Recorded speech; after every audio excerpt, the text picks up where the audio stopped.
Los Angeles International Airport, the place where time zones collide, where overpriced coffee fuels the weary, and where every traveler has the same dead-eyed stare, silently praying that their flight isn't delayed.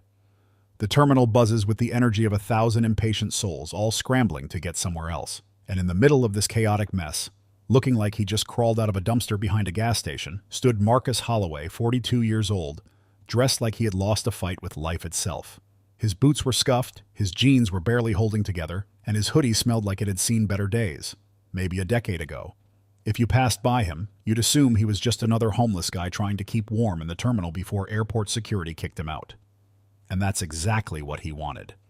Because Marcus wasn't just some random guy down on his luck, he was testing the system. See, Marcus had spent years building Aegis Solutions, one of the biggest private military companies in the country.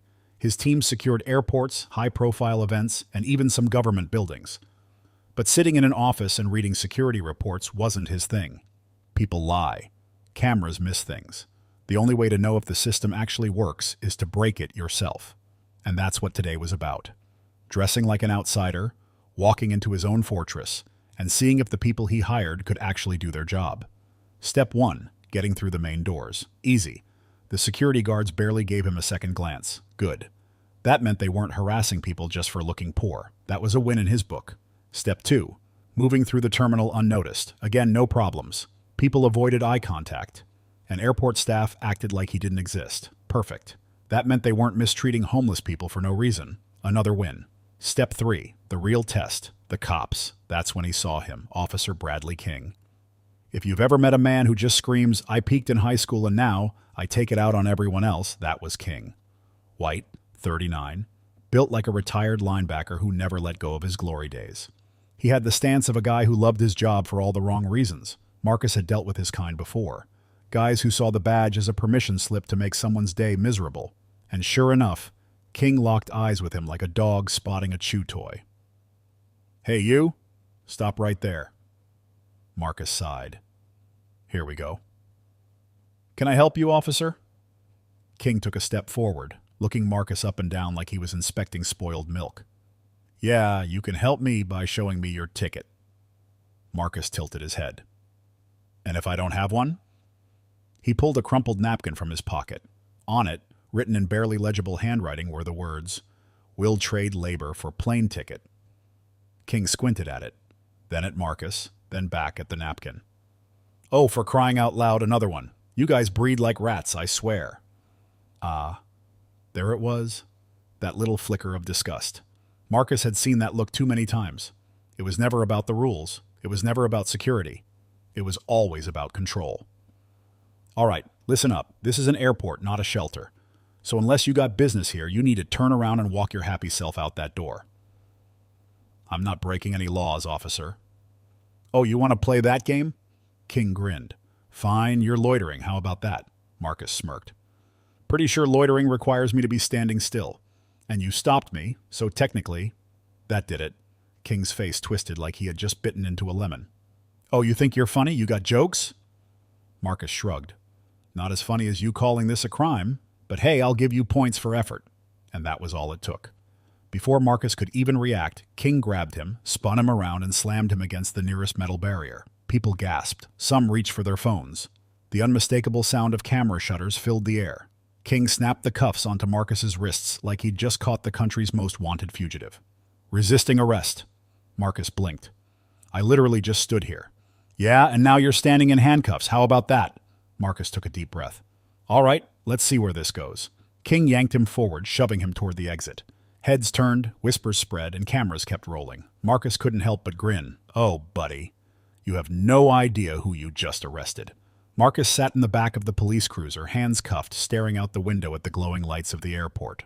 The world kept moving, people boarding flights, grabbing overpriced sandwiches, stressing over lost luggage. Meanwhile, here he was, strapped in like some criminal mastermind for the heinous crime of existing. Officer Bradley King sat up front, smirking like he had just won the lottery. Marcus had seen this before. Guys like King didn't just enforce the law. They enjoyed it a little too much. It wasn't about keeping people safe. It was about control, power, dominance. The car pulled out of the airport parking lot. "Well, congratulations, buddy."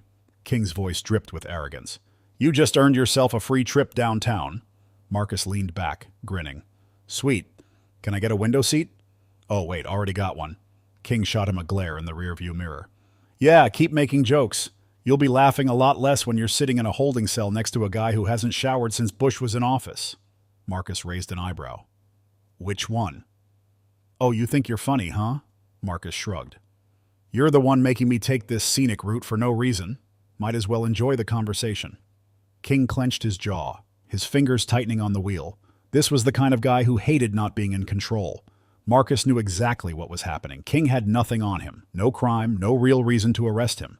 But that didn't matter because guys like King didn't need a reason. They just needed an excuse. And when they didn't have one, they made it up. The cruiser suddenly swerved into an empty parking lot. Marcus glanced around. Not a police station, not even close. He sighed. Okay, let me guess. This is the part where you teach me a lesson and suddenly your body stops working? King turned around in his seat, his grin widening. Listen, smart guy. You think you know how this works? You think you can walk around my airport acting like you run the place? Let me explain something to you. Marcus just stared at him, waiting for the usual speech. People like you don't get to do whatever they want. You don't get to stand there and mouth off to me. You don't get to act like you own the damn world. Marcus exhaled slowly. Ah, there it was. People like you. Didn't take long for the mask to slip. And what exactly does that mean? Marcus asked, his voice calm.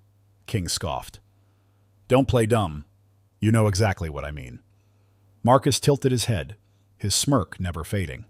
See, here's the thing, Officer King. I've been in a lot of situations like this, and every time it goes one of two ways. King raised an eyebrow. Oh yeah? Enlighten me. Either the guy in your seat realizes he screwed up, finds a way to backpedal, and we all go home, or he digs his grave so deep he ends up falling in. King laughed. Oh, you really think you're someone important, huh? Marcus smiled. No, I think you're someone who's about to have a very, very bad day. Before King could respond, his radio crackled to life. Dispatch to Officer King. Return to the terminal immediately. There's been a situation. King frowned. What kind of situation? A brief pause. Just get back here, now. Marcus let out a small chuckle. Told you. Two ways this could go. King's knuckles turned white on the steering wheel as he yanked the car into reverse. Something was wrong. Very wrong. And Marcus had a pretty good idea of what it was. The police cruiser screeched to a stop back at the airport terminal, the tires screaming against the pavement. Officer Bradley King practically slammed the gear shift, his face twisted into a look somewhere between mild confusion and full-blown panic. Marcus, still handcuffed in the back seat, tilted his head and smirked. What's wrong, officer? Somebody spill your coffee? King ignored him, jumping out of the car. He stormed toward a small crowd gathering near the security checkpoint where everything had started. People were murmuring, security guards whispering among themselves, pointing at something on the big monitors above the terminal. Marcus stepped out of the car slowly, stretching his shoulders. King barely noticed. He was too busy marching up to one of the security guards, a younger guy, nervous, sweating like he just realized he left the oven on at home. All right, what the hell is the problem? King barked. The guard hesitated, his eyes flickering from Marcus to King. Sir, we have a situation. No kidding, that's why I'm asking. The guard swallowed hard, then hesitated. It's him, sir. King blinked. What the hell are you talking about? The young guard, looking like he'd rather be anywhere else in the world right now, slowly raised a shaky finger and pointed directly at Marcus, and then, without another word, he turned and pointed up at the massive digital display above the checkpoint. Marcus followed his gaze. There, flashing across the screen for every single person in the airport to see, was his face, his actual face. Not the scruffy, half-disguised version he'd been walking around with all day. Not the guy who looked like he was one bad week away from sleeping on a park bench. No. This was Marcus Holloway in a perfectly tailored suit. Clean cut, staring into the camera with the kind of look that made men twice his age feel small. And right below the image, in massive, bold white letters, Marcus Holloway, CEO, Aegis Solutions. The crowd went dead silent. King's face? Priceless. His mouth hung open, his eyes darting from the screen to Marcus, then back again, as if his brain physically refused to process what was happening. Marcus, meanwhile, just grinned. About that whole loitering thing. King didn't move. He didn't even breathe. This wasn't just a mistake. This was career-ending. He had just cuffed, humiliated, and dragged a billionaire CEO through an airport like some petty criminal, and it was all caught on camera. No, no, no, no, this has to be some kind of mistake, King stammered, shaking his head. This guy is not. But the security footage said otherwise. One of the guards turned to King, his face pale as a ghost. Sir, the cameras caught everything. He never did anything wrong. King was still frozen. People in the crowd started whispering. A few of them were recording. Wait, so this dude is the boss? Holy hell, did you see the way that cop treated him? This is going to be everywhere by tomorrow. Marcus took a slow step forward, rolling his shoulders like he was stretching after a long nap. The energy in the room had shifted. King wasn't the one in control anymore, Marcus was. He turned to one of his security guards. Mind getting these cuffs off me? The guard hesitated, then quickly pulled out a key, fumbling with the lock, like his life depended on it. The metal snapped open, and Marcus rubbed his wrists, finally free. Then he turned to King. So, officer, I gotta ask. King barely managed to meet his gaze. What are you talking about? He muttered. Marcus grinned. I mean, how does it feel? King blinked. How does what feel? Being the dumbest man in this entire airport? The crowd erupted. Some gasped, some laughed, and a few even clapped. King's face flushed deep red. This is all a misunderstanding. He held up his hands like he was trying to regain control. I didn't know who you were. Exactly. Marcus cut him off, his voice smooth, controlled. You didn't know. And that's the problem. He took a step closer, his presence suddenly heavy. The casual smirk was gone. You saw a black man in an airport dressed a little rough, and you couldn't wait to play the big hero. King swallowed hard. Look, You were just what? Marcus interrupted. Doing your job? Making sure the airport was safe? Oh, wait. No, that's what my company does. Another wave of murmurs rippled through the crowd. King was sinking. Marcus took a deep breath, shaking his head. See, I was here today to test my team, to make sure they're not harassing people who look different, to make sure they're not abusing their power. He locked eyes with King. Guess what? They passed. You failed. Silence. King looked around, searching for anything, anyone that could save him. But there was nothing, no backup, no excuses, just a very expensive, very public mistake. Marcus glanced at the screen again, his own face still staring back at him. Then, with one last smirk, he turned away. Enjoy explaining this one to your boss. And with that, he walked out. The terminal was dead silent. Marcus had just walked away, free. No cuffs, no charges, no nothing. Meanwhile, Officer Bradley King stood frozen, looking like a man who just realized he'd accidentally stepped into a minefield. The digital display above still showed Marcus's face, his real face. The CEO of Aegis Solutions, one of the biggest private military companies in the country. And King? He was just the guy who arrested him for existing. The security guards were whispering among themselves, trying to figure out how the hell this had happened. The crowd? They weren't whispering. They were openly talking, pointing at King like he was some kind of rare species of idiot that had just been discovered in the wild. King swallowed hard, looking around like he was trying to find an escape route that didn't exist. Oh man, he's done. This is going to be all over the news. Yo, did you see how calm that dude was? He knew this was coming. Marcus hadn't made a scene. He hadn't raised his voice. He hadn't even thrown a single punch. He just let the system eat itself alive. And that made it so much worse for King.